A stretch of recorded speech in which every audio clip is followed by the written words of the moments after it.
Um estádio universitário no Alabama virando piscina horas antes do jogo, um craque que não jogava há semanas por lesão, e a Argentina metendo 3-0 na Islândia como se fosse treino. Pois é, o último amistoso da Albiceleste antes da Copa de 2026 foi isso. Um caos meteorológico disfarçado de jogo de preparação. E o que ninguém tá comentando é que esse 3-0 conta mais sobre a Copa do que qualquer coletiva do Scaloni. Antes de a gente falar dos gols, tem um contexto que ninguém mostrou. A Argentina chegou pro amistoso contra a Islândia, com metade do time titular pendurada no departamento médico. O G publicou uma lista de jogadores com problemas físicos que assustou até o torcedor mais otimista. E para piorar, o Jordan Hare Stadium, em Auburn, Alabama, um estádio de futebol americano que recebe o time da universidade, amanheceu debaixo d'água. A tempestade que passou pela região na madrugada do dia 9 de junho transformou o gramado numa lagoa improvisada. Olha só, não é coincidência. Em 18 anos de amistosos da seleção argentina em solo americano, nunca tinha chovido tanto. E não era só o campo. Os corredores internos, os vestiários, as arquibancadas mais baixas, tudo submerso. As fotos que circularam nas redes mostravam cadeiras alagadas até a metade, como se o estádio tivesse sido engolido por uma enchente urbana. A Islândia, que já chegou desfalcada da sua maior estrela defensiva, teve que lidar com um gramado que mais parecia um arrozal. O jogo, que começaria às 16 horas locais, teve o aquecimento comprometido. Os jogadores mal conseguiam trotar sem levantar água. E no meio desse caos todo, uma dúvida pairava.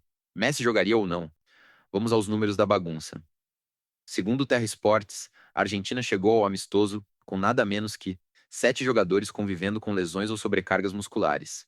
Lionel Messi era o nome mais preocupante. Se recuperava de uma sobrecarga na coxa esquerda e não jogava há 23 dias, desde a vitória contra o México, no dia 17 de maio. Dibu Martínez, o goleiro titular, vinha de um problema no ombro direito. Nahuel Molina e Gonzalo Montiel, os dois laterais direitos do elenco, estavam com desgaste muscular. Leandro Paredes sentia a panturrilha. Nico Paz, a jovem promessa do Real Madrid, tinha uma torção no tornozelo sofrida no último treino antes da viagem para os Estados Unidos. E Julian Álvares, o centroavante titular da Copa anterior, vinha de um período intenso de jogos pelo Atlético de Madrid. 38 partidas na temporada europeia, segundo o G. Do outro lado, a Islândia também tinha baixa de peso. O goleiro Hannes Halldórsson, herói do empate por 1-1 contra a Argentina na Copa de 2018, quando defendeu o pênalti do Messi aos 64 minutos do segundo tempo. Se aposentou da seleção em 2022, confirmou o G. Sem ele, a meta islandesa passou a ser defendida por Runar Runarsson, que até então tinha apenas 5 partidas oficiais pela seleção principal. Mas o drama maior era o gramado.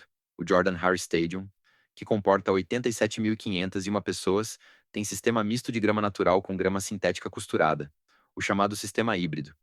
E o escoamento não deu conta da chuva torrencial que caiu durante a madrugada. As imagens que circularam horas antes do jogo mostravam arquibancadas alagadas, corredores virando riachos com água corrente descendo as escadas, e o campo com poças tão grandes que a bola parava no meio dela, segundo relatos do Terra. A Federação Islandesa chegou a pedir o adiamento da partida por escrito, mas a Conmebol e a organização bateram um martelo. Jogo mantido.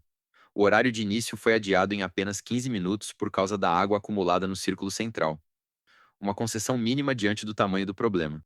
Primeiro tempo foi um exercício de paciência e de adaptação forçada. Gramado pesado, bola quicando estranho. Ela parava nas poças como se tivesse batido numa parede invisível. Passes errados que não aconteceriam num campo seco. A Argentina teve 68% de posse nos primeiros 45 minutos, segundo o G, mas só 2 finalizações no alvo. A Islândia, que não se classificou para a Copa e jogava sem pressão nenhuma. Afinal, para eles aquele amistoso era só um teste de renovação de elenco. Se fechou como sempre faz, com a linha defensiva colada na área. 0-0 no intervalo. Aí Messi entrou, aos 23 minutos do segundo tempo. Mais precisamente aos 68 de jogo. Ele substituiu Nicolás Gonzalez, que tinha sido o jogador mais acionado no ataque até ali com 24 passes certos, mas 0 finalizações. O jogo mudou em 10 minutos. Aos 78, Julian Álvares recebeu na entrada da área, girou sobre o zagueiro islandês Kolbeinn Birgir Finnsson, que tem 21 anos, e estreou na seleção há apenas 3 meses, e chutou no canto esquerdo, rasteiro rente à trave. 1-0. Aos 85. Espera, não é bem assim. Foi aos 89, né? Corrigindo. Messi ampliou aos 85 minutos exatos.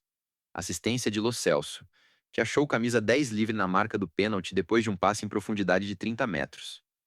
O goleiro islandês, Runar Runarsson, até tocou na bola com a ponta dos dedos, mas ela entrou no ângulo esquerdo. E aos 93, Lautaro Martinez, que tinha entrado no lugar de Álvares no minuto 80. Fechou em 3-0, após rebote de chute de Enzo Fernandes que bateu na trave e sobrou limpa para ele. 3 gols em 15 minutos. A Islândia terminou o jogo com 0 finalizações no gol. 0. Um dado que o Terra destacou como o pior desempenho ofensivo islandês desde 2020. Pior até que a derrota por 4-0 para Portugal nas eliminatórias. Agora, o ângulo que ninguém está trazendo. A Islândia não se classificou para a Copa. Isso todo mundo sabe. Mas o que passa batido é que, sem Halldórsson no gol, a Islândia perdeu o único jogador que sabia parar Messi em jogo grande. Em 2018, na Rússia, Halldórsson defendeu o pênalti do Messi aos 64 minutos do segundo tempo. O camisa 10 argentino bateu no canto esquerdo baixo e o goleiro islandês mergulhou no tempo certo. E a Islândia segurou o 1-1. Naquele jogo, a Argentina teve 26 finalizações e só fez um gol. 26. Dessa vez, com Runar Runarsson no gol, que tem 29 anos e até a partida, só 8 jogos pela seleção. A Argentina precisou de 15 minutos para enfiar 3 gols. O dado grita: a mística islandesa de 2018 morreu junto com a aposentadoria do goleiro. E o detalhe mais interessante é que o pênalti perdido pelo Messi em 2018 nunca mais se repetiu. Desde aquele erro na Rússia, ele cobrou 23 pênaltis pela Argentina, em jogos oficiais e amistosos. E acertou todos. Todos. 23 de 23. É uma correção de rota silenciosa que ninguém conectou com 3-0 de agora. Messi não é mais o mesmo da Copa de 2018. O que, francamente, é uma notícia assustadora para os defensores adversários. E isso é só metade do que ninguém te contou. Toda semana eu volto com um caso desses. O que esse 3-0 realmente significa para a Copa que vem aí? A Argentina mostrou duas coisas que, juntas, reorganizam como a gente vê a preparação da Albiceleste. Primeiro, mesmo com metade do time bichado, 7 jogadores com problemas físicos comprovados. O banco de reservas respondeu. Lautaro Martinez entrou e fez gol. Lo Celso deu assistência de 30 metros. Enzo Fernandes ditou o ritmo no meio-campo com 91% de acerto nos passes. Scaloni tem um elenco que já ganhou Copa do Mundo e não desaprendeu a jogar bola. Segundo, a chuva podia ter sido desculpa. E não foi. A Argentina jogou num campo que não era o dela. Um estádio universitário de futebol americano, num país neutro, num clima hostil, contra um adversário que se fecha e não teve desculpa para não levar sufoco. O time de Scaloni finalizou 14 vezes, 6 no alvo, 8 escanteios, 0 cartão amarelo, 0 reclamação com a arbitragem, 0 substituição forçada por lesão. A Islândia, que parou a Argentina em 2018 com 1-1 histórico, levou 3 gols e não finalizou uma vez sequer. Isso reorganiza como a gente vê a preparação da Albiceleste. Eles estão prontos para a Copa sim.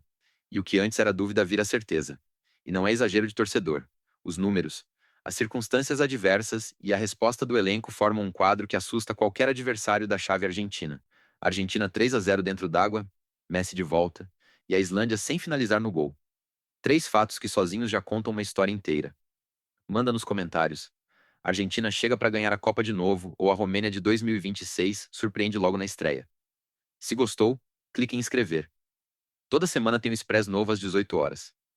E me diz, será que Messi escala essa muralha de novo ou a aposentadoria da seleção vem antes da próxima Copa?